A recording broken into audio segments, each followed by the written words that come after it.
C'est l'heure de retrouver Vue d'Israël. Israël est magnifique, mais un peu problématique. La politique, comme ci, comme ça. L'information, comme ci, comme ça. La précision, comme ci, comme ça. Et dans Vue d'Israël ce matin, Myri, vous nous proposez de traverser le miroir et de réfléchir sur les choses à faire pour se sentir mieux dans sa propre vie. Vous en parlez avec David Job. Je vous cède le micro. David Job, bonjour. Bonjour Myri. Merci de nous consacrer ces quelques minutes sur Radio Judaïka. Vous êtes conférencier et coach personnel. Vous éditez un livre qui s'intitule « En traversant le miroir, réflexion sur les bases d'une sortie du chaos ». Dans ce livre, David Job, vous exposez 13 thèmes de développement personnel qui peuvent amener les personnes à une certaine harmonie. C'est comme ça que vous décrivez votre ouvrage. Alors d'abord, d'où est venue l'idée de cet ouvrage ? Alors, l'idée est venue de mon expérience personnelle. Voilà, pour la petite histoire, j'ai fait mon alia en 2012. Je suis marié, père de 5 enfants. Et donc, c'est un énorme projet, évidemment, faire un alia. J'avais déjà les 5 enfants au moment de l'alia, en 2012. Et voilà, donc mener ce projet-là avec et puis réussir entre guillemets son alia, c'est un gros projet. Mais je suis passé par pas mal de phases, évidemment, c'est pas facile. Donc je suis passé par pas mal de phases, des phases de chaos. Et j'ai réussi à en sortir, j'ai réussi à passer outre, à arriver vers une certaine harmonie, un certain équilibre. Et je me suis dit que les clés que j'ai développées, ce que j'ai vécu, la façon dont je me suis, voilà, j'ai pu passer à travers, et puis outre les leçons que j'en ai tirées, c'était intéressant parce que ça pouvait justement s'adresser à d'autres personnes, pas spécialement pour l'ALIA, bien sûr pour l'ALIA aussi, mais pas que.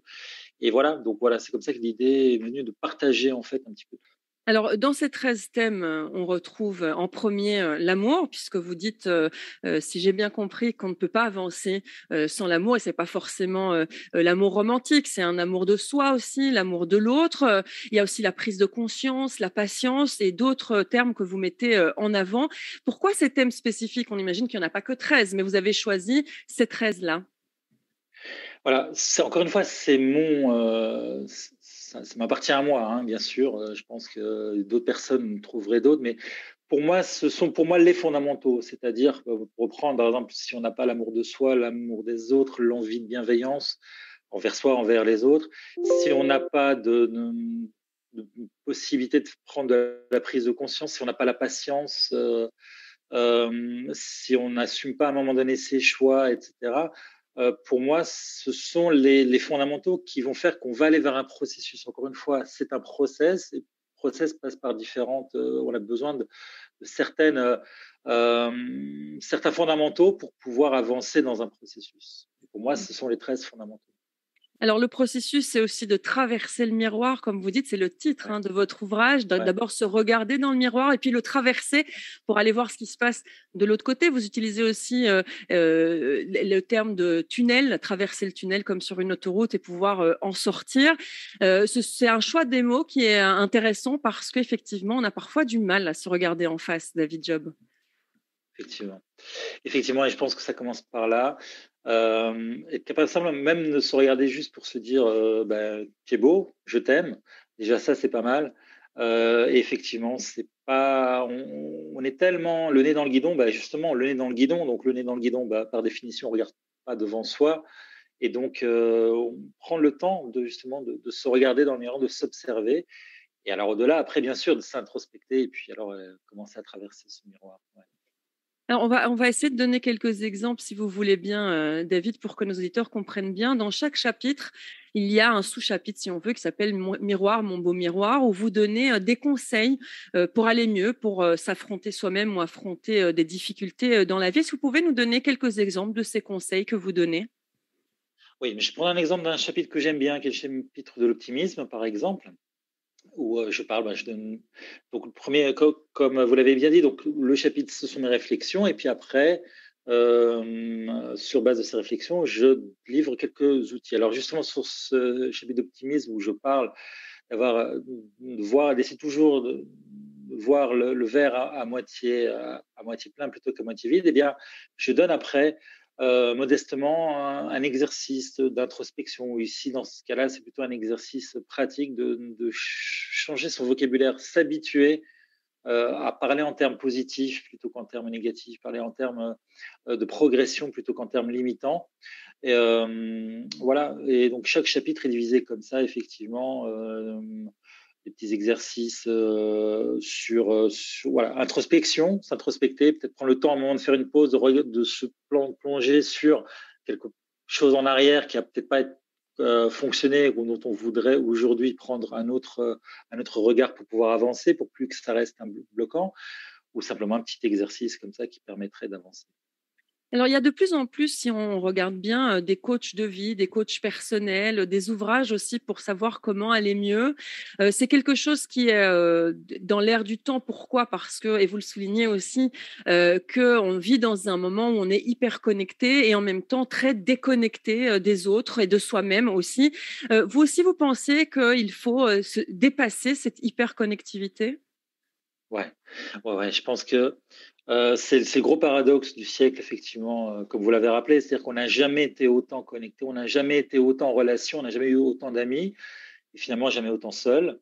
Et je pense que l'année qu'on a passée dernière a vraiment permis de prendre conscience de ça. Et donc, effectivement, c'est ce besoin, en fait, justement, à un moment donné, de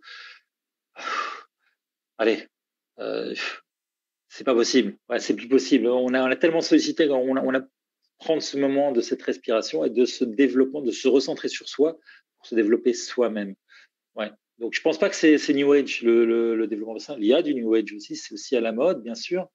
C'est pas nouveau non plus, ça fait pas mal d'années que ça existe.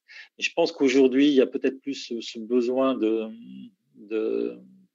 d'essayer de trouver vraiment toute possibilité de transformer tout problème en opportunité pour pouvoir avancer, pour redonner du sens à sa vie qui a tendance, à mon avis, à perdre beaucoup, beaucoup, beaucoup de sens.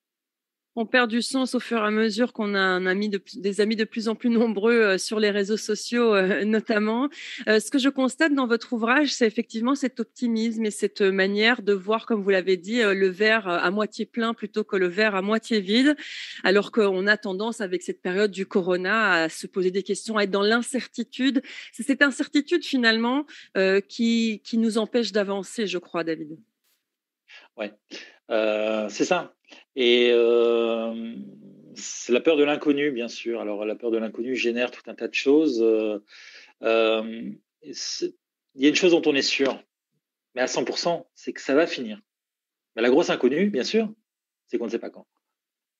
Mais le fait de savoir, c'est pour ça que je prends effectivement l'image du tunnel, c'est quand on traverse un tunnel, on sait qu'au bout du tunnel, il y a quelque chose, on ne sait pas combien de temps il va durer, on ne sait pas ce qu'il peut y avoir, est-ce qu'il y aura une voiture en face, on n'en sait absolument rien. Et on n'a pas d'action dessus non plus, on ne peut rien y faire, c'est des éléments qui sont complètement indépendants de notre volonté. Par contre, la chose sur laquelle nous on peut agir, c'est évidemment le regard qu'on va porter aux choses, la décision que l'on va prendre d'en faire quelque chose de positif, d'en faire quelque chose de constructif. C'est pas toujours facile non plus. Je dis pas que c'est facile, c'est un vrai challenge, mais de se dire, voilà, je prends maintenant ma responsabilité et j'en fais quelque chose qui va être une opportunité. Alors, il y a un chapitre qui m'a fait sourire, c'est celui sur la patience, parce que en Israël, parce que moi aussi je suis en Israël, et en Israël, il y a ce mot, savlanout, le mot de la patience, ouais. Alors que les Israéliens sont les personnes les moins patientes au monde. On imagine que de votre expérience justement en Israël, de cette impatience israélienne et leur art de nous dire à nous d'être patients avec eux, ouais. C'est ça que vous en tirez finalement. Surtout que je commence le chapitre par l'exemple d'un embouteillage. Effectivement. Et alors, il faut savoir qu'en Israël, vous le savez, mais les auditeurs de GDK ne le savent pas toujours suivant en Belgique, c'est que les feux, en fait, c'est pas rouge et puis on passe au vert, c'est rouge, orange, vert. Alors, c'est bien, c'est rouge, on se prépare, on démarre, mais c'est aussi, on s'arrête, on klaxonne, et puis on avance. C'est effectivement, et je moi, je suis convaincu que la patience, c'est quelque chose de crucial. Pour revenir peut-être sur un thème un petit peu plus, qui est moins du développement personnel, mais plus au niveau dati, au niveau Torah, c'est que si on regarde les grands échecs en fait de notre peuple, même avant qu'on soit notre peuple, c'est un problème de patience qu'on prend avec Adam et Chava. Il suffisait d'une demi-heure pour qu'on soit dans le paradis. Il suffisait d'attendre un jour de plus pour qu'il n'y ait pas le veau d'or et puis pour qu'on puisse rentrer en Israël comme ça. Je pense que c'est vraiment mon point de vue, vraiment un souci, un point d'amélioration, on va dire comme ça. Et je me définis comme étant quelqu'un de patient et de résilient au klaxon. Merci beaucoup, David Job, de nous avoir consacré ces quelques minutes. Je rappelle à nos auditeurs que vous êtes conférencier et coach personnel. Et surtout, j'invite nos auditeurs à lire votre livre, En traversant le miroir, réflexion sur les bases d'une sortie du chaos. Voilà que vous nous montrez à l'image. Merci beaucoup et bonne chance. Merci beaucoup, beaucoup. Israël est magnifique, mais un peu problématique.